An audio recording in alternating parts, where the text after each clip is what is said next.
In our previous video, we have started India and we have seen structure of India, and from this video we will see major physiographic regions of India. And earlier of my previous video we have seen mapping of all continent except India and geological time scale and other things. So now we will start major physiographic regions of India. See, there are three major physiographic regions in India. First is Himalaya, second is Indo-Gangetic Brahmaputra Plain, and third is Peninsular India. Those are divided into many regions we will see further, but firstly from here we will start Himalaya.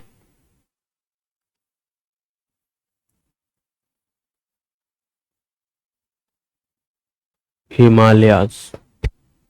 See, firstly we will see theories behind Himalaya formation. There are two types of mainly theories. First is geosynclinal theory and second is plate tectonic theories. Most of geographers support for plate tectonic theories, but some geographers support for geosynclinal theories. Geosynclinal theory.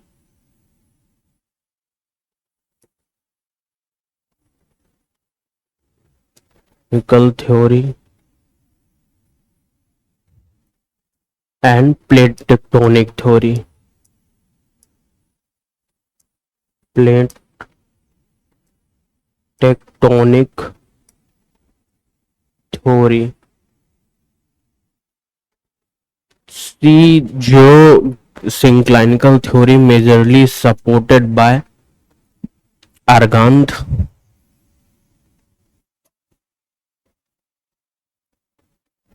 Kuber, and plate tectonic theory mainly given by W.J. Morgan.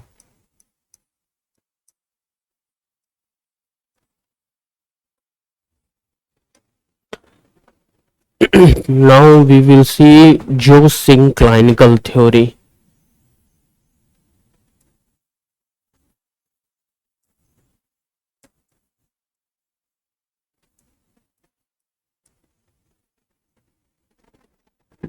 Geosynclinal theory talks about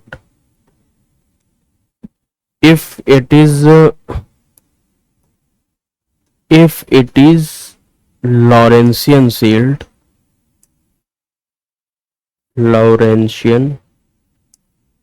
shield, or it is also called as Angara land.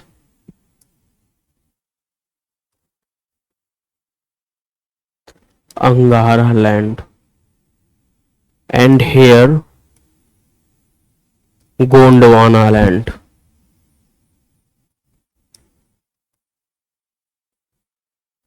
Gondwana land. In between of Laurentian shield and Gondwana land, one sea is situated. One sea is situated, which is called as Tethys Sea. Tethys Sea.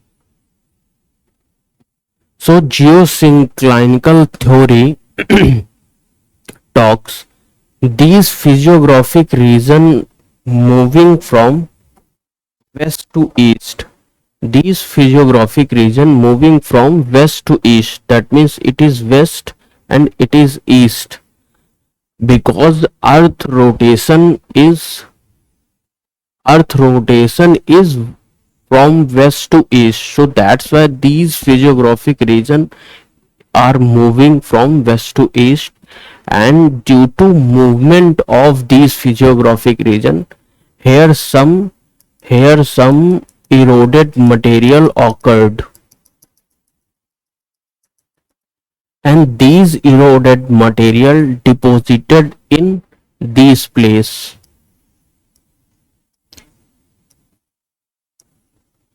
deposited in these places.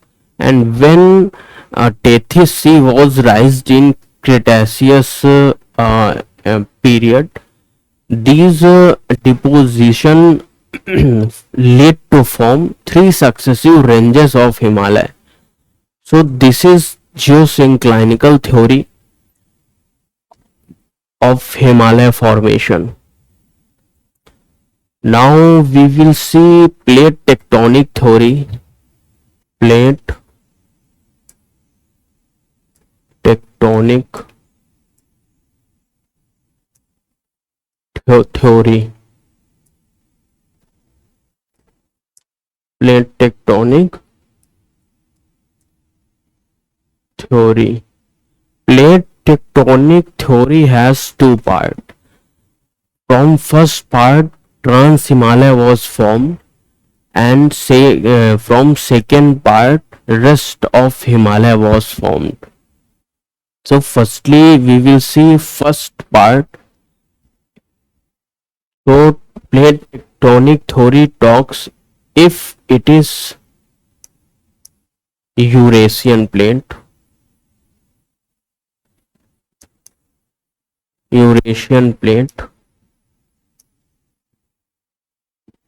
and if it is Tethys plate, and behind of Tethys plate, Indian plate is situated.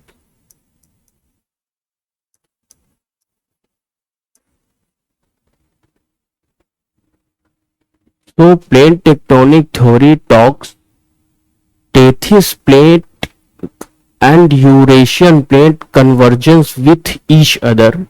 Their Tethys Sea plate was subducted under Eurasian plate because Tethys plate has a more speed compared to Eurasian plate. Tethys Sea plate has more density compared to Eurasian plate, so it is subducted under Eurasian plate, and due to subduction in a Eurasian plate, here a compression force was originated, and due to compression force, here one mountain was formed which is called as Trans Himalaya,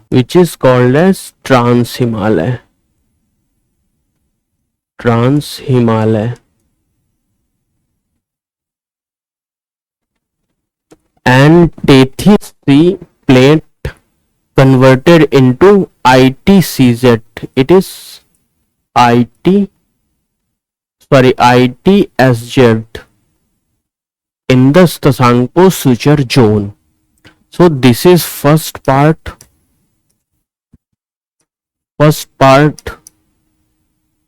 of plate tectonic theory. Now we will see second part.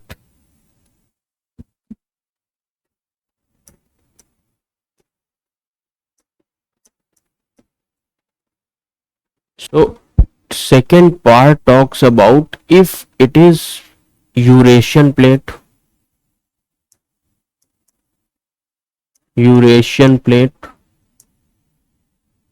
and here ITSZ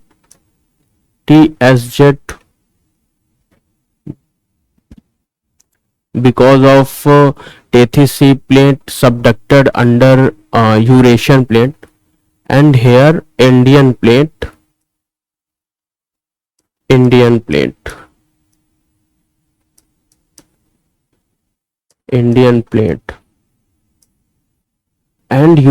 Indian plate came into very close with Eurasian plate due to after convergence of Tethys Sea plate and Eurasian plate, and Indian plate is also subducted under Eurasian plate, and another conversion force was originated which lead to form three successive ranges. Three successive ranges of Himalaya. It is Great Himalaya, Great Himalaya, it is Lesser Himalaya, and it is Outer Himalaya. Outer Himalaya, or also called as Shivalik Himalaya. Shivalik Himalaya. And when we talk about breaking up land of here due to compression force, it is not mean here absence of baking land, but majorly baking up land in Indian plate. And this process is also continued in this time. That's why Himalaya peaks are rising right now. And here and behind and back side of Eurasian plain, baking of some land which is called as Tibetan Plateau. Tibetan Plateau. So this is phenomena of plate tectonic theories. Now we will see division of Himalaya, because division of Himalaya based on structural and longitudinal. So firstly we will see structural category of Himalaya.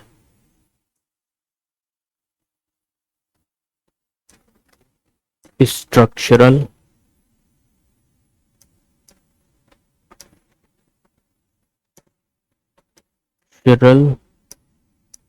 Himalayas, and here longitudinal Himalaya. Himalaya. When we talk about structural Himalaya,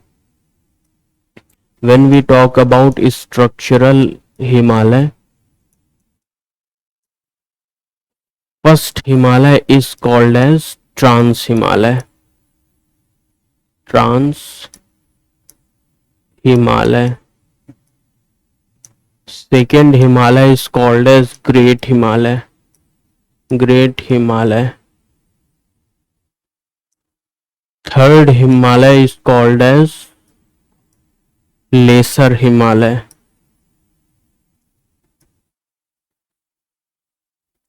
Lesser Himalaya. Fourth Himalaya is called as Outer Himalaya. Outer Himalaya or Shivalik Himalaya.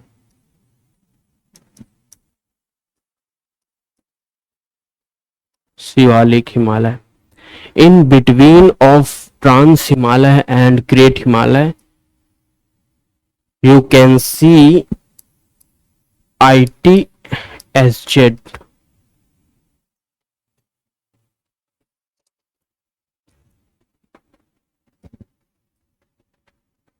And in between of Trans Himalaya and Lesser Himalaya, you can see MCT. That means main central thrust, or main central thrust, also known as Kashmir Valley. Kashmir Valley. And between Lesser Himalaya and Outer or Shivalik Himalaya, you can see MBT, main boundary thrust. And after Outer Himalaya or Shivalik Himalaya, in south you can see Himalayan front fault. Himalayan front fault. And Himalayan front fault in between outer Himalaya or Shivalik Himalaya and plains of India. Gangetic plain. Gangetic plain. Kashmir Valley is also important for Karebas. Karebas.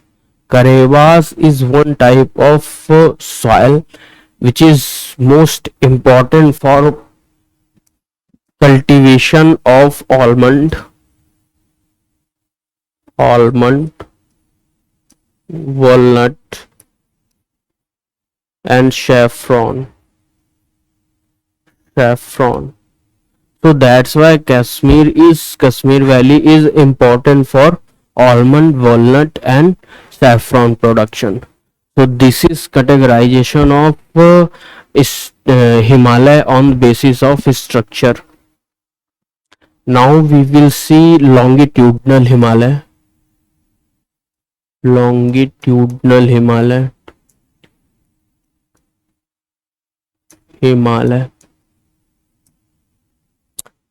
First Himalaya is called as Punjab Himalaya.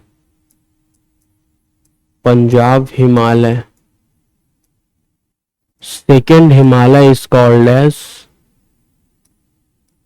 Kumayu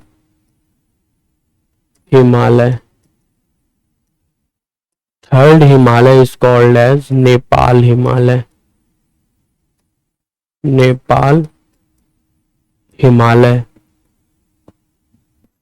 Fourth Himalaya is called as Assam Himalaya. So this is categorization of Himalaya on the basis of longitudinal. In this video we will see further in detailed manner of different type of part of Himalaya, like Trans Himalaya. We will see Trans Himalaya in very detail in my next video.